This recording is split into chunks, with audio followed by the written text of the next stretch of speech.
Bienvenidos a El Debate, un espacio donde analizamos a fondo diferentes perspectivas sobre nuestro material de estudio. Históricamente, la venta de una propiedad de alto valor en Colombia, y bueno, hablamos de miles de millones de pesos. Sí, sumas muy importantes. Exacto. Históricamente eso se cerraba con un apretón de manos en una oficina, ¿no? Con planos de papel sobre la mesa y meses de discusiones súper pausadas. Pero si observamos la realidad del mercado actual, ese mismo cierre multimillonario podría depender por completo de un video de 15 segundos en TikTok y de un mensaje de WhatsApp respondido a las 11:30 de la noche. Y esto nos plantea un interrogante fundamental sobre la anatomía del éxito en los bienes raíces de hoy. Claro, es que la industria ha mutado frente a nuestros ojos, literalmente. Hoy en día existe una tensión muy pero muy evidente entre el mundo tangible de la propiedad y este ecosistema virtual donde supuestamente ocurre toda la magia. Totalmente. Entonces, la pregunta central que vamos a debatir hoy es esta. En un mercado tan agresivamente dinámico, ¿cuál es el verdadero motor que diferencia a un agente inmensamente exitoso del resto? ¿Dónde reside realmente el valor que aporta el profesional inmobiliario moderno? Y mi postura en este análisis es bastante clara, y estoy muy convencida de ello. La optimización tecnológica, esta hipervelocidad de respuesta digital y el dominio absoluto de los sistemas de gestión de datos, o sea, los CRM, son el diferenciador definitivo. El agente moderno es, ante todo, un gestor de atención y de datos. Bueno, y yo lo veo desde un ángulo diametralmente opuesto. Argumentaré, y estoy seguro de esto, que el verdadero éxito y la rentabilidad sostenida radican en la experiencia técnica dura. O sea, el conocimiento legal, financiero, jurisdiccional, sumado a la atracción física en el territorio. Para mí la tecnología es simplemente un acelerador. Es una herramienta secundaria que, sinceramente, jamás podrá reemplazar el criterio fundamental humano. Pues a ver, fíjate en cómo arranca el día de un agente de alto rendimiento según nuestro material. A ver. No comienza caminando por un barrio exclusivo de Bogotá o de Medellín, tocando puertas o hablando con vecinos. Comienza exclusivamente frente a una pantalla. Bueno, sí, revisando cosas. Claro. El primer punto de contacto con el mercado es revisar las métricas de portales. Ya sabes, metro cuadrado, finca raíz, 100 cuadras.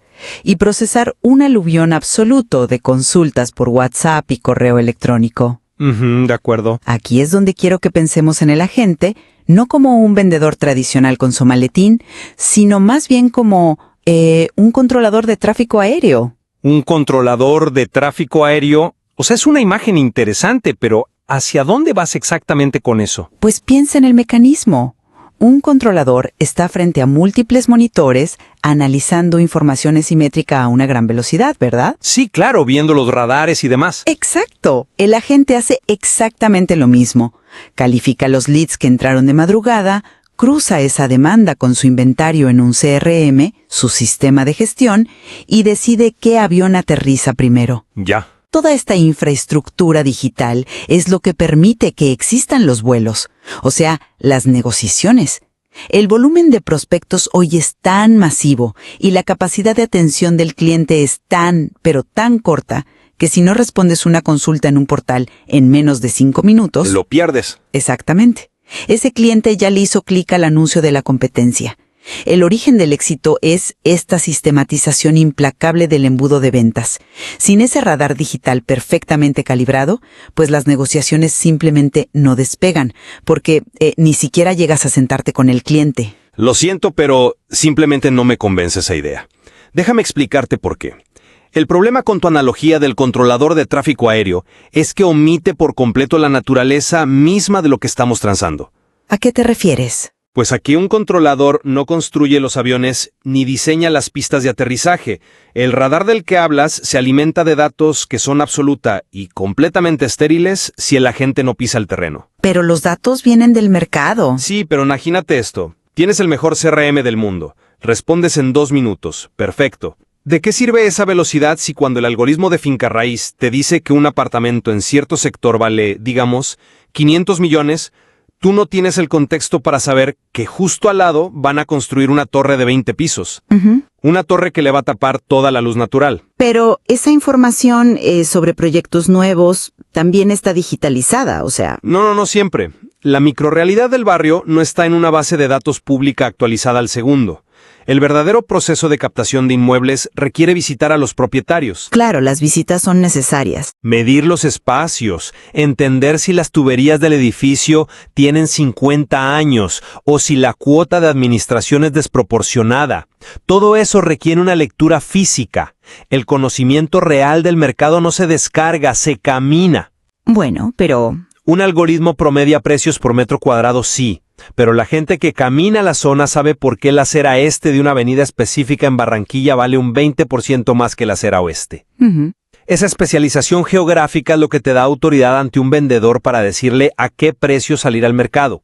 Hacer llamadas en frío o mandar correos masivos, pues son acciones mecánicas. entiendo por qué piensas eso, pero permíteme darte una perspectiva un poco diferente sobre esto del terreno. Claro, adelante. Ahí es donde difiero profundamente, porque tu argumento asume que el, digamos, trabajo de campo y la presencia digital son dos esferas completamente separadas. Pues lo son en la práctica. Casi como si lo físico tuviera una superioridad práctica innegable sobre lo virtual. Pero el trabajo de campo en el siglo XXI ha mutado. Ese recorrido por el barrio del que hablas ya no se hace en la soledad con una libreta. Ajá. Hoy, la persona que es un agente hiperoptimizado convierte el territorio físico en un simple estudio de grabación. Un estudio de grabación, o sea, ¿estás reduciendo la arquitectura y el urbanismo a un set de redes sociales? Es que esa es la realidad del alcance hoy en día. Mientras el agente tradicional dedica, no sé, 3 horas a mostrarle un apartamento a un solo cliente que quizás ni siquiera compré. Sí. El agente digital utiliza ese mismo apartamento, esa misma visita física, para crear un recorrido inmersivo en TikTok o en Instagram. Ya, entiendo el punto del marketing. En esas mismas 3 horas, el video le muestra la propiedad a 50,000 compradores potenciales simultáneamente. El agente está digitalizando el territorio en tiempo real. Ujú. Esa presencia digital constante no es solo marketing, es que es el nuevo trabajo de campo. En un mercado donde hay sobreoferta de propiedades, la verdadera arena de negociación es la pantalla del celular. Bueno, pero Es que ahí es donde se captura el recurso más escaso y valioso de todos, que es la atención. Si controlas la atención, controlas el mercado. entiendo la mecánica de la viralidad, de verdad la entiendo. Y no niego que un video de TikTok puede generar miles de visualizaciones y comentarios, pero estás dando un salto interpretativo peligrosamente audaz al equiparar la atención masiva con la confianza transaccional. ¿Por qué audaz? ¿Son prospectos? Porque en los bienes raíces, especialmente en mercados emergentes y tan complejos como el colombiano, la confianza lo es todo. Fíjate en cómo se construyen los portafolios más pesados. A ver, Una constructora importante que busca una alianza para vender un proyecto de, digamos, 50 unidades, no toma su decisión basándose en el carisma de un recorrido en Instagram. pero ese recorrido les demuestra alcance, o sea, les demuestra que la gente sabe mover el producto masivamente. Les demuestra que tiene una audiencia, sí, no que tiene rigor fiduciario o capacidad de cierre. Ujú. Las alianzas de alto nivel se tejen a través de redes sólidas de referidos, reuniones cara a cara, un historial de cierres limpios y sin problemas legales. Claro, la reputación importa. Exacto. La confianza para entregar las llaves de un patrimonio familiar o el riesgo reputacional enorme de una constructora, pues no se ganan con el ancho de banda. Ya. Se ganan porque la gente pertenece a una red institucional, porque otros colegas lo respaldan en el medio y porque tiene la capacidad de sentarse a negociar términos complejos fuera de las redes sociales. Ujú. El alcance digital atrae miradas curiosas, es cierto, pero las relaciones institucionales y las alianzas físicas son las que construyen ese inventario de propiedades exclusivas que realmente mueven la aguja financiera. Es un punto interesante, y de acuerdo, no podemos minimizar el factor de la confianza humana, para nada. Pero analicemos cómo se gestiona y sobre todo cómo se escala esa confianza cuando el volumen del negocio crece. A ver, tú hablas del apretón de manos, pero cuando llegamos a la fase de cierre de una venta, La psicología del consumidor cambia por completo. Se ponen nerviosos. Exactamente. Cuando hay cientos de millones de pesos en juego, la ansiedad del cliente se dispara a niveles estratosféricos, lo que evita que ese comprador se enfríe o que esa negociación se caiga a mitad de camino. No es la empatía de una reunión presencial tomándose un café. Entonces, ¿qué es? Es la certeza. Bueno, la certeza es clave, coincidimos plenamente en eso. Pero diferimos en qué la produce. Exacto. Y para mí, estoy convencida de que la certeza en el siglo XXI es sinónimo de velocidad y trazabilidad de datos. Volvemos al bendito CRM. ¿Ya estamos con el software otra vez? Es que este software actúa como el sistema nervioso central de la operación. Imagínate tener 20 negociaciones activas al mismo tiempo. Tienes 3 en fase de promesa de compraventa, 5 esperando aprobación de crédito en diferentes bancos y 12 en etapa de visitas y contraofertas. Es un volumen alto. El cerebro humano simplemente no puede gestionar ese nivel de microtareas sin dejar caer alguna bola. Cuando el cliente escribe súper asustado por WhatsApp preguntando por el estado de su trámite, Sí, y el agente responde en menos de un minuto con el dato exacto sacado de su base de datos súper organizada, eso genera una confianza inquebrantable. Ya veo por dónde vas. El cliente siente que está en manos de una máquina de eficiencia. La burocracia existe, sí, pero la agilidad para navegarla sin que el cliente sufra esa fricción depende enteramente de que la infraestructura tecnológica de la gente sea impecable. Es un argumento convincente, ¿eh? Sobre todo en cuanto a la percepción de eficiencia del cliente. ¿Pero has considerado los verdaderos monstruos que habitan en la etapa de cierre? ¡Monstruos! Sí, los obstáculos legales. Tú defines el cierre casi como un problema de comunicación y seguimiento de tareas en un panel. Pero actualizar el estado de un cliente a en proceso en un tablero digital no resuelve los problemas estructurales que bloquean una venta real. Bueno, pero te ayuda a saber dónde estás parado. Te ayuda a saber, pero no a actuar. Hablemos de los mecanismos de fricción real en nuestro material. ¿Qué pasa cuando llegamos a la fase del estudio de títulos? Pues el abogado de la notaría o del banco revisa que el inmueble esté libre de problemas. Es un paso estándar en la transacción. Está muy, pero muy lejos de ser un mero trámite estándar en Colombia. La historia de las propiedades aquí es increíblemente compleja, tú lo sabes. Sí, hay de todo. Imagínate que tú, con tu respuesta de 1 minuto por WhatsApp y tu super CRM, llevas al cliente a la firma. Todo perfecto. Pero de repente, ¡boom!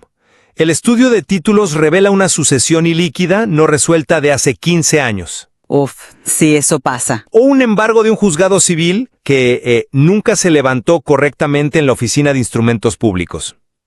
Tu CRM no tiene un botón mágico para destrabar un embargo. No, claro que no. La velocidad digital choca a 200 kilómetros por hora contra un muro legal que es infranqueable. Es cierto que un software no levanta un embargo jurisdiccional, eso es innegable. Exactamente. En ese momento de crisis absoluta donde el negocio y la comisión están a punto de colapsar, la velocidad tecnológica enmudece. Es ahí cuando el verdadero motor del éxito entra en juego, que es la erudición técnica. El agente verdaderamente exitoso es aquel que tiene el conocimiento legal para sentarse de tú a tú con los abogados de la notaría, Ya. que sabe entender la diferencia entre una falla insubsanable y un trámite administrativo menor, y puede trazar una ruta jurídica para limpiar la tradición del inmueble. Pero a ver, el agente no es un abogado. O sea, su trabajo principal es coordinar, ¿no? Su trabajo es ser el director de orquesta de esa coordinación.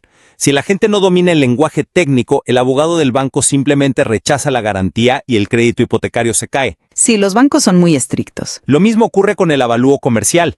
Si el perito del banco valora la propiedad por debajo del precio pactado porque, no sé, aplicó una metodología conservadora, tu cliente pierde la capacidad de endeudamiento y la venta se esfuma. El agente top es el que sabe cómo objetar técnicamente ese avalúo, justificando con datos normativos por qué el precio es correcto. O sea, el agente como defensor técnico. Exacto. Esto nos demuestra que los bienes raíces no se tratan solo de vender casas bonitas. Se tratan de vender certeza jurídica y viabilidad financiera. Y eso no lo hace un algoritmo por ti. Pues me parece que has expuesto de manera muy brillante la gravedad de la fricción legal en este mercado. Y no voy a negar la realidad.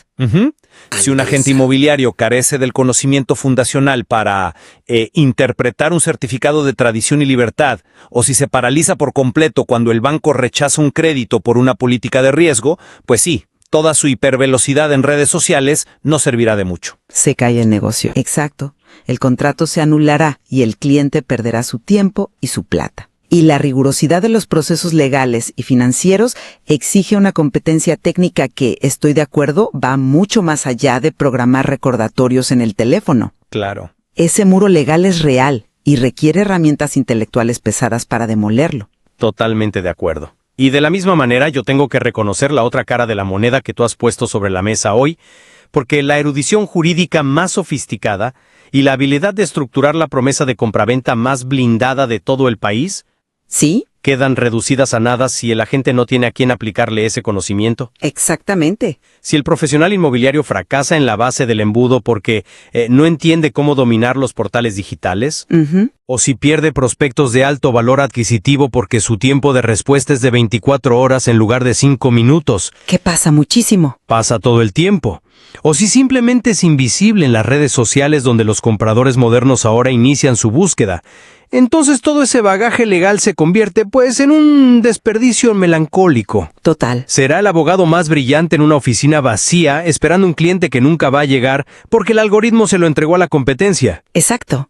Entonces, lo que emerge de todo este análisis es que estamos frente a una profesión que atraviesa una mutación extraordinaria, ¿no crees? Absolutamente. El agente inmobiliario de élite en Colombia está siendo estirado hacia 2 hemisferios cognitivos que tradicionalmente no coexisten en el mismo perfil profesional. Por un lado, el mercado le exige tener la agilidad reactiva, la creatividad visual y el dominio de métricas que son propias de un gerente de marketing digital en Silicon Valley. Totalmente. Y por otro lado, apenas suelta el teléfono tras grabar ese contenido viral, debe sentarse a leer cláusulas resolutorias y debatir jurisprudencia registral con el rigor, la precisión y la profundidad analítica de un abogado notarial. Es increíble. Es una dualidad fascinante. El mercado ya no perdona la debilidad de ninguna de las dos áreas, o sea, te obliga a integrar la efervescencia de la pantalla con la inmovilidad pesada de la ley y el cemento. Queda en evidencia que esta dinámica exige un equilibrio casi, diría yo, arquitectónico. Y es sumamente difícil determinar si el edificio del éxito se sostiene más por la velocidad deslumbrante de sus sistemas modernos o por la profunda solidez de sus cimientos jurídicos y territoriales. Es la gran paradoja del sector hoy. Les dejamos a ustedes, nuestra audiencia, la tarea de reflexionar y sacar sus propias conclusiones sobre dónde radica realmente el peso de esta profesión hoy en día. Nos despedimos sin declarar un bando vencedor. Como siempre. Pero dejándoles esta idea. La próxima vez que vean un letrero de se vende o crucen la puerta de una notaría para firmar una escritura, pregúntense si el profesional que hizo eso posible es un meticuloso jurista orquestando contratos o un controlador de tráfico aéreo manejando un radar de datos a la velocidad de la luz. O ambas cosas. De manera asombrosa. Y para sobrevivir en este negocio seguramente están viendo a la misma persona. Hasta la próxima en el debate.